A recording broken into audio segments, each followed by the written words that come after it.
Selamat pagi saudaraku, salam sehat selalu ya. Jangan lupa hati harus gembira, karena hati yang gembira adalah obat yang paling mujarab. Pagi hari ini saya mau bahas tentang penempatan pasukan TNI Batalion Penambahan Batalion di Aceh. Apa yang dilakukan oleh pemerintah adalah sangat tepat mengingat situasi geopolitik yang ada sekarang ini membutuhkan konsentrasi yang serius untuk menjaga kesatuan dan keutuhan negara Republik Indonesia. Jadi pagi hari ini saya ingin menyampaikan kepada kalian pemuda-pemuda Aceh yang sampai saat ini gila merdeka, yang sampai saat ini gila menghina Indonesia, yang sampai saat ini gila tentang MOU Helsinki. Ini perlu saya sampaikan kepada kalian. Mungkin kalian ini para pemuda Aceh banyak yang tidak rajin membaca. Saya yakin sekali mungkin kalian para pemuda Aceh banyak yang tidak rajin membaca. Sehingga akibatnya karena kalian tidak rajin membaca, mengakibatkan kemampuan nalar berpikir kalian dalam memahami suatu pokok perkara membuat kalian menjadi orang yang hanya fokus kepada cerita-cerita sebelum Indonesia merdeka. Jadi saya sampaikan pada kalian ya. Saya mau bahas satu-satu.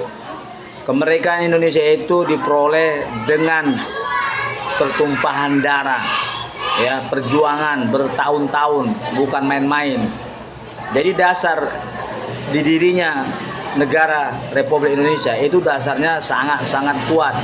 Dasar yang paling pertama adalah bahwa jauh sebelum ada Kesultanan Aceh, jauh sebelum ada yang lainnya, Indonesia ini memiliki peradaban manusia yang sangat tua.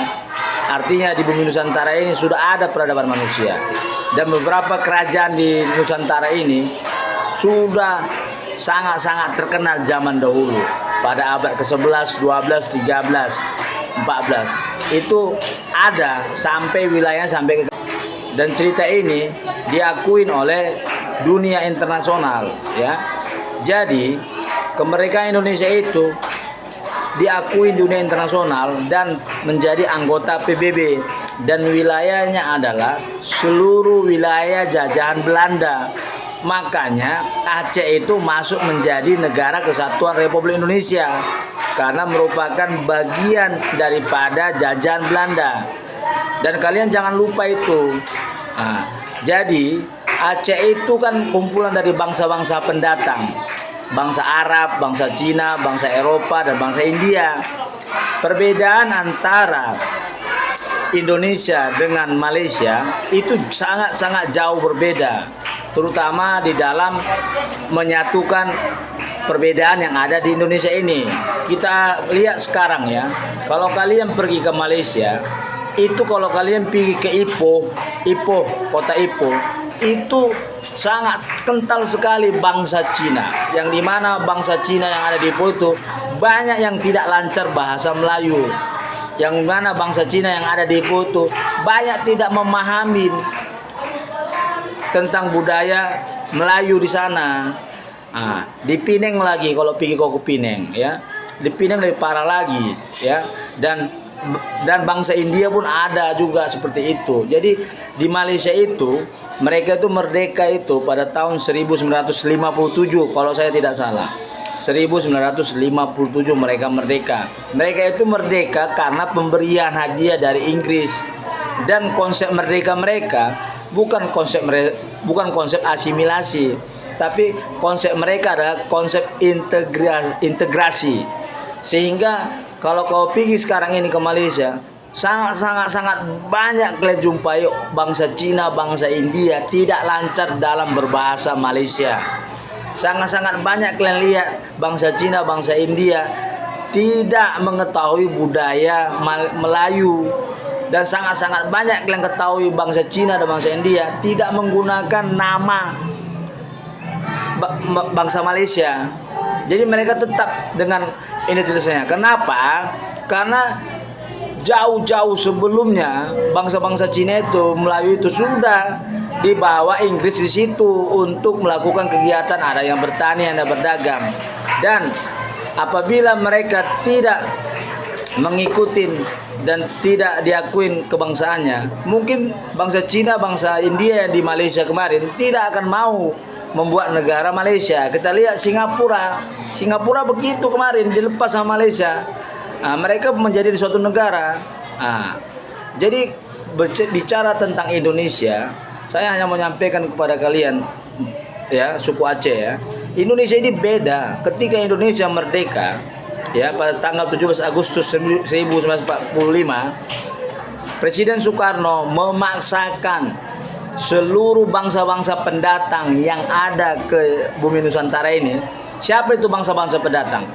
Bangsa Arab, bangsa Cina, bangsa Eropa, bangsa India wajib berasimilasi. Tahu kau asimilasi? Wajib meleburkan dirinya ke dalam suatu budaya Nusantara. Budaya Nusantara ini, peradaban manusia di Nusantara ini sudah jauh-jauh ada, ya. Sudah jauh-jauh ada. Kalau kau tracking lagi sejarahnya, seperti kayak kerajaan Sriwijaya itu ada abad ke-7, ya. Kalau kau tracking lagi kerajaan Kutai Kartanegara, situ udah ada abad ke-4, ke-3. Yang paling spektakuler pada kerajaan Majapahit ada abad ke-13 yang menguasai seluruh wilayah Asia Tenggara. Jadi ketika Indonesia merdeka, seluruh bangsa-bangsa pendatang yang keturunan ini wajib meleburkan diri. Kalau dia tidak meleburkan diri, dia silakan keluar dari bumi Nusantara ini. Makanya kalian, suku Aceh itu kan keturunan dari bangsa-bangsa pendatang, bangsa Arab, Eropa, Cina, India. Kalian wajib meleburkan diri, menyatakan diri menjadi suatu bangsa Indonesia, menyatakan diri bahwa kalian menggunakan bahasa Indonesia, menyatakan diri bahwa kalian cinta Indonesia.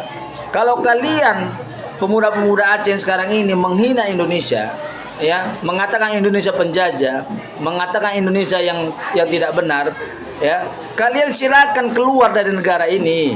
Karena sebenarnya kalian itu pendatang. Kalian itu pendatang. Jadi kalau kalian dari bangsa keturunan pendatang, bagus-baguslah hidup di wilayah Nusantara ini. Hak kalian tidak pernah dirampas oleh bangsa Indonesia ini. Silakan hidup yang bagus. Silakan kau cari makan di Aceh. Silakan tumpuk kekayaan kau. Silakan kau bebas beraktivitas. Tapi hanya satu yang diminta.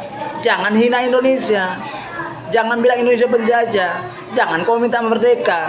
Sekarang kau lihat pasukan penambahan batalion di Aceh itu akibat daripada kalian sudah mulai berani lagi.